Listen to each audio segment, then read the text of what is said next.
All right, everybody, welcome back to the show. Thanks so much for being here with me today. I'm your host, Nolan.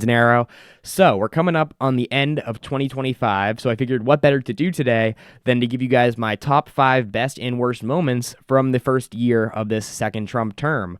So what I did here was I created 2 top 5 lists that we're going to go over today. I'll give you guys my reasons for why I think these moments were either very good or very bad. And then at the end, I'll kind of give you guys my overall thoughts. So we'll talk about all this today and more on the Quest for Clarity podcast. It is about who we are. It is about what we believe. They're building up this case just like we did in Iraq. Build up the war propaganda. There was no Al-Qaeda in Iraq. The more you tell the truth, the stronger you become. Mr. Speaker, we're not rearranging deck chairs on the Titanic tonight. We're putting coal in the boiler and setting a course for the iceberg.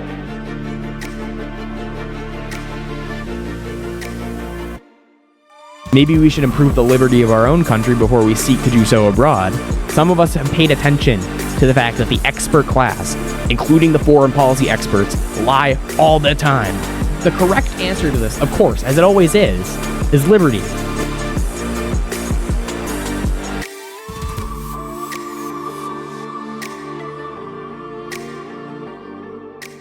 All right, everybody, before we begin, if you wouldn't mind going right down below this video and hitting like and subscribe, I'd really appreciate that. Also, if you wouldn't mind going to my Instagram, X, and Spotify accounts and giving all those a follow, I'd really appreciate that as well.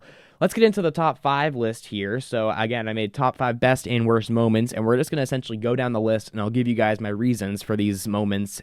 And really, it is a mix of moments and policies. I'll give you my reason for why these are on the list. So, number 5 here for the best, we're going to start off with the top 5 best moments from 2025. Number 5 here is leaving the Paris Climate Accords. So he did this, Donald Trump did this essentially on day 1 with an executive order, and this was a great move. The Paris Climate Accords, for those who aren't aware, is essentially a massive climate change agreement between a bunch of countries in the world where they essentially agree to invest in invest in green energy, to put regulations in place to lower carbon emissions. It essentially sets up the United States specifically for industrial failure. It puts massive regulation on industry. And while we do that, it's essentially making no real effect globally because China, who is the biggest polluter in the world, decides just not to follow it. So it's really a really pointless agreement. And the fact that the United States was following it, not only did it have no actual effect on any potential climate issues, but it also put us behind China. And so it was just a massive industrial failure, and it was a good thing to get out of that agreement. Not much more else to say about that. But number 4 here, which I think is a really big win, was the closure of USAID, which is the federal government's foreign aid department. The Trump and really Doge, which was led by Elon Musk at the beginning of the term, they really were working on gutting a lot of these agencies in the federal government. They didn't find, to be honest, much success in most of these agencies because whenever they would do mass layoffs of these federal workers, judges would swoop in and save all these federal workers. But USAID was one of the agencies that they got massive success in, and they were able to gut pretty much to where it's essentially closed at this point. Now, just to be clear, it doesn't mean that foreign aid has stopped at all. We just passed last week a massive defense bill, which allocates lots of money to Ukraine and Israel. But the overall agency, USAID, which was in charge of foreign aid to pretty much every country across the world, it spent millions and millions of dollars, wasted dollars, on funding stupid projects across the world in countries nobody's ever heard of. And just the closure, the reason I'm very happy about this closure is because I don't like foreign aid at all. I think we should stop all foreign aid entirely because I find it deeply immoral.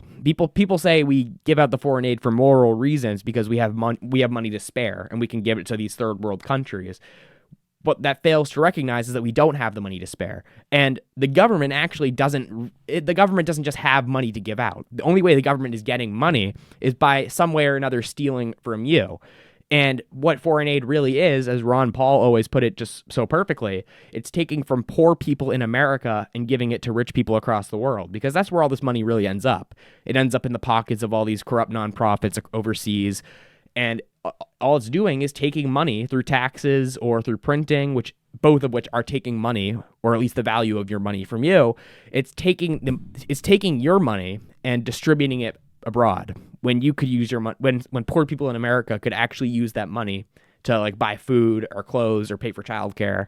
No, the government's actually going to swoop in and take a major portion of your income, and some of that's going to end up across the world in like Ukraine.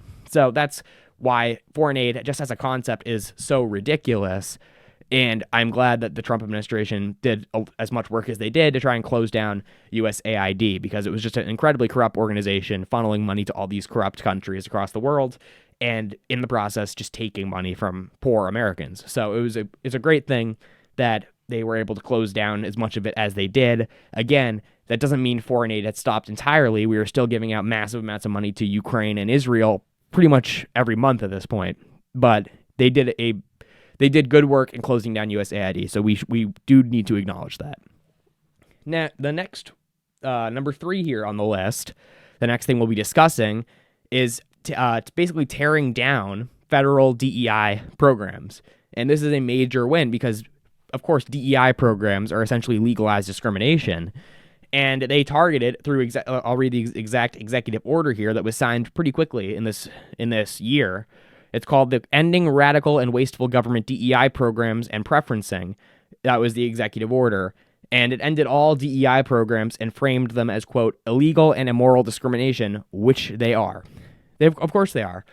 DEI programs, essentially, this didn't do away with tons and tons of private companies' DEI programs, which, whatever. But in the federal government, they were able to do away with a lot of these DEI programs, which essentially did things like put quotas on how many people on the company's board, how many people in the agency's board had to like be of every race or every gender. It was really discriminatory, and it put like exact numbers on how many people had to be interviewed based on this race. It really signifies a massive cultural win that came with the election last year. There was this real rejection of this highly racialized, like everyone's constantly thinking about race all the time. It was really a rejection of that. That started, of course, in 2020 with the riots of BLM, and it created this culture that the Biden administration really really went into, where they were focusing so heavily on race in really a racist way. They were like objectively racist in what they were doing. They were completely viewing people through a lens of race in like a crazy way that you wouldn't even think in 2025 America we did. And they codified it in law in these DEI federal programs. In just, if you told someone like 20 years ago this would be in place, they'd say like, did America take a completely racist turn? That's what they would think. So very good that the Trump administration was able to roll back some of these programs that were incredibly racist. So, and it's crazy, by the way, to see all the woke people who are like upset about this advocating for such a racist policy as they claim to be like virtuous or something. It's absolutely insane hypocrisy that they would be so fixated. These people who claim to be so virtuous against racism, they're the ones who are actually looking to codify in law racist programs. So it's like beyond parody, and good thing that the administration was able to roll some of that back, because that was just disgusting. The next thing, number 2 here on the list that we'll be discussing, is closing the southern border, which the next number 1 is more of a moment that I thought was just great, but number 2, this is the best policy, like flat out. This is the best policy of this second term. The closing of the southern border was probably the southern border, the immigration problem that we had in 2022, 2023, 2024 was the biggest issue in this country. The mass flow of immigration, the millions and millions of people, upwards of 10 million people, probably many, many more, that came through the southern border during the Joe Biden administration. It radically changed the country, and it's good thing that the administration was able to close down. The stats that they have say essentially 95% reduction in border crossings in just a year. So this also, by the way, dispels the fiction that the Democrats were trying to pull last year when they were trying to get this stupid legislation passed that had a bunch of other provisions in it that were trash. And then when the Republicans said they weren't going to sign that legislation or vote on that legislation, they were saying, look, they don't actually care. When in reality, it didn't take legislation. It's just wasting time. they were trying to play political games by trying to make it look like the Republicans didn't actually care about closing the border, when in reality, you didn't need legislation. Joe Biden could have just put more troops on the southern border, or he could have taken just a vocally more hardline stance on the border, because that's all it really took for Donald Trump to get this border essentially closed, sealed completely, was him stepping in and making it clear to the world that if anyone tried to make the long trip to the southern border from South America, there was really no point because they weren't going to get in. So that was a massive win for the administration as well. That deserves massive amounts of credit, the fact that we were able to close the southern border. And just that was probably the biggest problem that people were, but that and the economy were 1 and 2 really interchangeably as to what people were voting on last election. So the fact that they were so effective in closing the border definitely deserves a lot of credit. But number one, and this is the moment that I love replaying in my mind because it was just so amazing. Number one is Donald Trump and J.D. Vance just absolutely scolding Zelensky in the Oval Office, and I believe it was back in February. I'm going to just remind everyone what that scene looked like. Take a look. What kind of diplomacy, JD, you are speaking about? What do you mean? I'm talking about the kind of diplomacy that's going to end the destruction of your country. Yes, but if you Mr. President, with respect, I think it's disrespectful for you to come into the Oval Office and try to litigate this in front of the American media. Right now, you guys are going around and forcing conscripts to the front lines because you have manpower problems. You should be thanking the president for trying to bring an end to this conflict. Have you ever been to Ukraine that you say what problems we have? I have been to. Come once. I've actually watched and seen the stories, and I know what happens is you bring them on a propaganda tour, Mr. President. Do you disagree that you've had problems bringing people into your military? And do you think that it's respectful to come to the Oval Office of the United States of America and attack the administration that is trying to prevent the destruction of your country? A lot of questions. Let's start from the beginning. Sure. First of all, during the war, everybody has problems, even you, but you have nice ocean and don't feel now, but you will feel it in the future.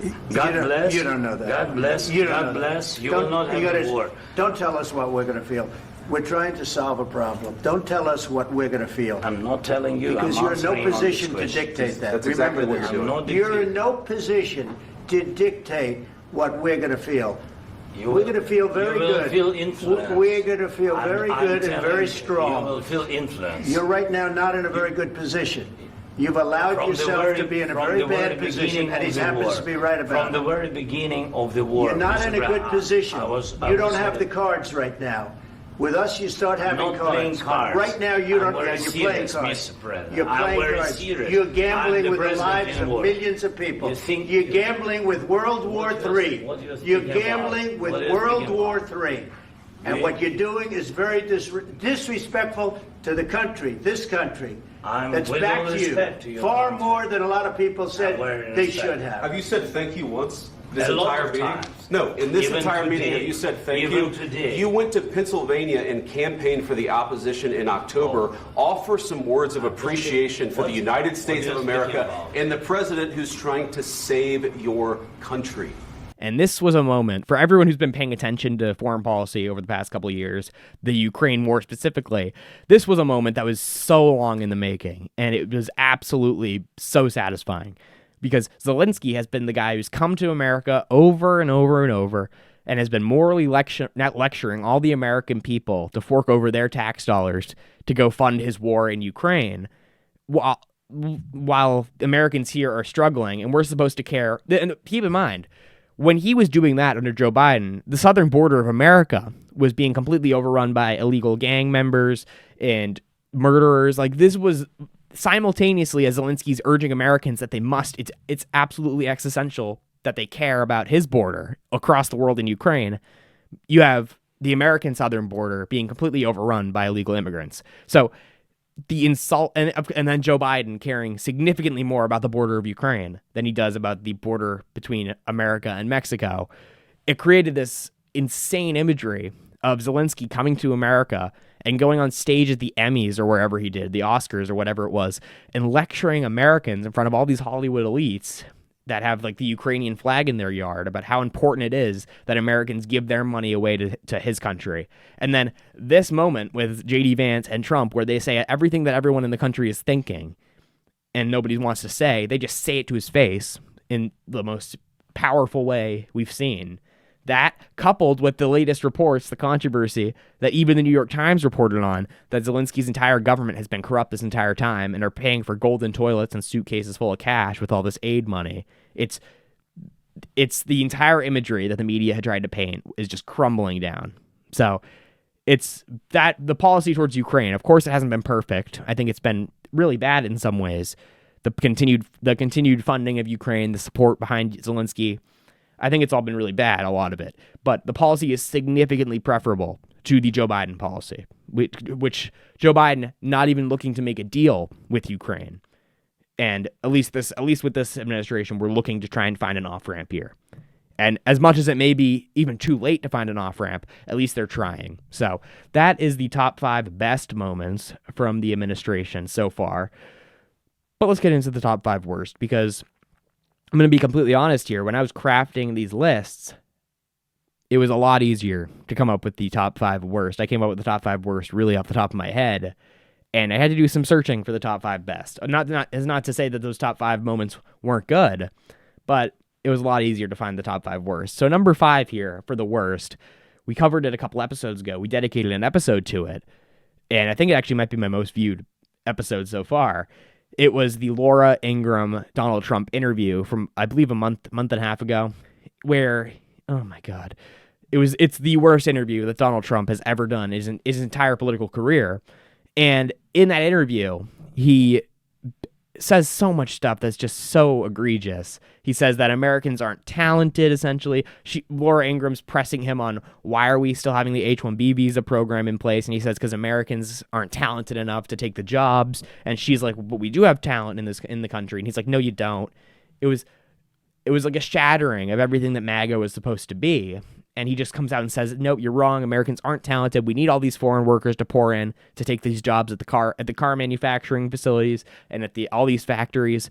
And then he goes on to argue that we must prop up the universities after a decade of us trashing these universities, these elite universities. And if you've been listening to the rhetoric over the past 10 years about the universities, the correct rhetoric about how they're like pumping out these propagandized, indoctrinated students, then you would have come to the correct conclusion that we need to essentially tear these systems down and that these Ivy League universities are just toxic. You would have come to that conclusion. And then to hear Trump on Fox News go with Laura Ingraham and say that actually we need to pump in 600,000 students from China to keep the universities afloat. It was insane. And it got correct backlash. And that was a terrible moment that really got a lot of attention because of how egregious it was from like actual conservative influencers. People were correctly outraged at those statements that he made. So that was number 5. Number 4 is a topic that we have been really heavily covering here on the show for the past month. And this is the posturing towards Venezuela. And it's the build up to a potential war against Venezuela. This is number 4. And of course, as we've discussed over and over and over, it's entirely based on lies. We have the entire drug narrative that we can start off talking about. The drug narrative is that Venezuela and Nicolas Maduro's regime in Venezuela are operating this cartel called Cartel of the Suns, a fake cartel, a cartel that does not actually exist in reality. They made that up. And they also are claiming that Maduro is running Tren de Aragua. And they're saying essentially that Maduro is this kingpin of all these drug cartels, and he is sending these cartels with fentanyl and cocaine to America to kill Americans. This is the narrative. This is the pretext for war against Venezuela. And it's entirely false. It's completely wrong. He is not a drug kingpin. There is no evidence that he's a drug kingpin. There's no evidence that he's at all associated with Tren de Aragua or Cartel of the Suns, because Cartel of the Suns does not exist. And they're blowing up these boats off the coast of Venezuela that don't have nearly enough fuel to get here, short of 10 or 15 stops along the way. And they're really off the coast of Venezuela, which is of course the east coast of South America. There's really no way to prove that they were going to come to America at all, given that the vast majority, 90% of the fentanyl and cocaine that comes from South America to America, comes along the Pacific coast, which is, of course, the west coast of South America. So they're doing this this is all part of this massive narrative they're trying to build, that Maduro is evil and sending drugs to America to kill Americans. And in reality, it's all entirely false, and they're trying to use this as a justification to overthrow him because they've wanted to for a long time. People like Marco Rubio have wanted to overthrow him because of personal grievances. He's escaped from communism in Cuba, and they believe in this kind of domino theory-esque foreign policy where if we topple Venezuela, then freedom will sweep across the region. It's very Benjamin Netanyahu-like, where he believes that if we overthrew Saddam Hussein, democracy would sweep the region. They have a very similar idea of that, but instead they want to overthrow Venezuela and try and get democracy to sweep through the region down there. It's this ridiculous policy entirely based off lies. So that is number 4. And, of course, a war in Venezuela is not something that would benefit America at all, because Americans should not be sent down there to die to overthrow Nicolas Maduro and free the Venezuelan people. And I would like, just as evidence for why this is ridiculous, I cite the Iraq War, Afghanistan War, the war in Syria, the war in Libya, the war in Ukraine, the war in Israel right now. If you think after all of that, America needs more war, you're insane. So that's number 4. Number 3, continuing on the foreign policy, which has been, I just have to say, the foreign policy has been egregious, is this constant, number 3 is the constant support for Israel. Israel, over the past 2 years at this point, has now been really committing a genocide in Gaza, have been committing an ethnic cleansing in Gaza, and have killed upwards of 70,000 people roughly, if not more, if not way more potentially, in Gaza, including the vast majority, according to their own numbers. I believe it was 83% in this leaked IDF document. 83% of the people killed in Gaza have been not Hamas, like innocent people. And the entire time, Israel has been completely financially and militarily backed and diplomatically backed by the United States during all of this. So it's completely destroyed any global reputation that we thought we had, because we are now supporting this absolute psychotic government in Israel, led by Benjamin Netanyahu and flanked by Bezalel Smotrich and Itamar Ben-Gvir, his ministers, who are insane, like evil people who call Palestinian people Amalek. They call them grasshoppers. They view them as less than human. And the United States and Israel's allies in America, people like Mike Huckabee and Ted Cruz and Lindsey Graham and Randy Fine and Marco Rubio, people like this make absolute fools of themselves openly, defending this psychotic regime in Israel. And all while that regime makes perfectly clear what they believe and what their end goals are. They want to annex Gaza, and they want to annex the West Bank and take control of these lands to essentially create what they call Greater Israel, which is essentially expanding Israel into Gaza, the West Bank, southern Lebanon, and parts of Syria. And they've made this explicitly clear. They've showed maps of it. There's in Benjamin Netanyahu's office, there is a map of Greater Israel. So the United States has signed on to this policy completely and have shown essentially no willingness to actually put their foot down and stop Israel's psychotic behaviors and absolutely insane bombings of churches, of hospitals, and the straight up shooting of mothers and children at aid sites in Gaza. The United States has shown no willingness to actually say, no, you're not allowed to do that. So the United States has lost any moral standing in the world because of this. So that is number 3, support for Israel. Number 2 kind of goes with number 3, and number 2 is bombing Iran. Bombing Iran, we did so back in June during the 12-day war. Essentially, the United States joined in. Israel had started this by preemptively striking Iran. And not only they didn't only strike Iran's nuclear sites, they actually went and assassinated Iran's nuclear scientists, as well as a number of civilians. And they also, at the end of the war, would go on to target regime targets, and essentially an effort to overthrow the regime. And the United States would join into this war, which was entirely based off false information. There was no evidence presented that Iran was going for a nuclear weapon. There was no evidence at all. And there's actually evidence to the contrary. Our own Director of National Intelligence, Tulsi Gabbard, back in March, put out her annual threat assessment in which she said Iran had not made the political decision to try and acquire a nuclear weapon. So she had that position back in March, and then when the time came when we were launching this war on entirely false pretext, she was completely silent. So Tulsi Gabbard, who I had really liked and had great respect for, she really didn't show up when it really mattered during that 12-day war, and that was very disappointing. And then the United States joined in and would go on to bomb Iran's nuclear sites, Natanz and Fordow, and that was the end of the war. There was then a ceasefire, but it was entirely unnecessary and entirely reckless because it put American troops in the region in danger, because if Iran was as psychotic and irrational as the neocons and Israel make it seem, then who's to say that they weren't going to bomb any U.S. bases in Syria or in Iraq or in Qatar, where they essentially put out a symbolic attack on the base in Qatar, but warned America beforehand. So if Iran was at all as irrational as Israel makes it out to be, then they would have potentially gotten American service members killed. So it was reckless, it was irresponsible, and it was entirely unnecessary. And by the way, this is far from over. This issue of Iran and Israel is completely not over yet, because as I'm recording this, it's December 22nd. On the 29th, Benjamin Netanyahu is scheduled to come visit Donald Trump at Mar-a-Lago for a meeting, and NBC News just reported yesterday that at that meeting, Netanyahu plans to ask Donald Trump to assist him in another set of strikes on Iran, because Iran's ballistic missile capabilities are entirely rebuilt. They're back at the levels that they were at pre-12-day war, and they're rebuilding their nuclear facilities because they essentially, the enriched uranium, which they would use if they were to try and make a nuclear weapon, was not destroyed at all. It was just the facilities, and they're actually in the process of rebuilding those facilities.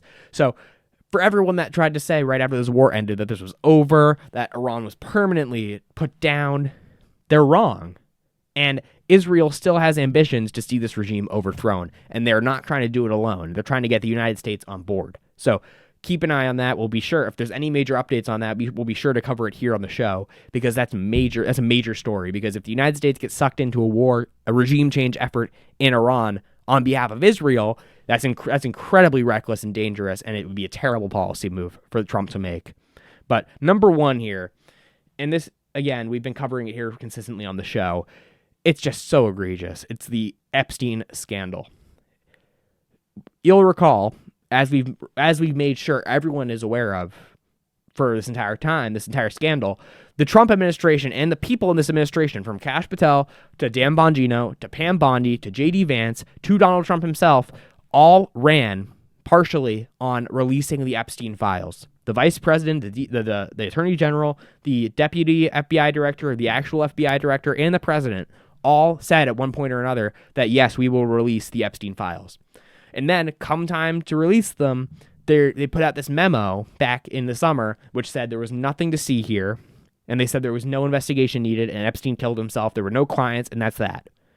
And as months go by, people are obviously correctly shocked and confused as to why this is. And we get the response from Donald Trump. Is probably the worst statement he's ever put on Truth Social. He says, essentially the essence of what he said was, if you care about the Epstein case, if you think that this is an important issue, then I don't want your support. I don't need your support. That was essentially what he told his supporters. Anyone who dared to be consistent, anyone who dared to be logical and ask, why are we suddenly covering up the Epstein scandal? Those people, he doesn't want their support. He doesn't need their support. So that was probably the moment that most people were like, what is going on?